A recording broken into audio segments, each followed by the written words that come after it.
समोर या गेटला पाहिल्यानंतर भारताच्या दोन गोष्टींची आठवण होते. एक gateway of India, India gate पाहिलेत का? या दोन वास्तूला जो इंग्रजांनी आकार दिला तो या नगारखान्यावरून देण्यात आला. 20 दिवस इंग्रज इथे होते, त्या इंग्रजांनी इथे स्केच काढले गेले आणि ज्या गोष्टी आवडल्या त्याची त्यांनी मॉडिफाय केलं, त्यांनी त्याच्या आठवणी करून ठेवल्या गेल्या.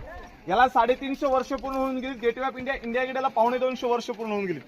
याच्यावरती काही प्राण्याचं चित्र दिसते का? सर्वात मोठा प्राणी हा शरभ आहे. हा काल्पनिक प्राणी आहे. तसं मराठ्यांची सत्ता सुद्धा अचानक तयार झालेली आहे, कारण की राजांनी स्वतःची गादी स्वतः तयार केली होती. बरोबर की नाही? कारण की वडील हे शहाजीराजे आदिलशाहची चाकरी करत होते, त्याकडे राजे नव्हते बघा. तर बाकीच्या ज्या सत्ता आहेत 5, आदिलशाही, मोगलशाही, कुतुबशाही, निजामशाही आणि 5वी ती पोर्तुगीजशाही, याने आपल्या बापदादांच्या गाद्यांवरती बसून राज्य केलं होतं. महाराजांनी स्वतःचं राज्य घडवण्यासाठी या 5 सत्तांना आटोक्यात आणलं होतं. काहींना पायाखाली चिरलं तर काहींना शेपटीवरती उडवलं बघा. तरी महाराजांना माहित होतं की यातल्या 5पैकी 2 सत्ता पुन्हा आपलं डोकं वरती काढतील. जर पुन्हा आदिलशाही निर्माण झाली तर तिला पायाखाली चिरडेल आणि मोगलाई त्याला शेपटीवरती उडवलं.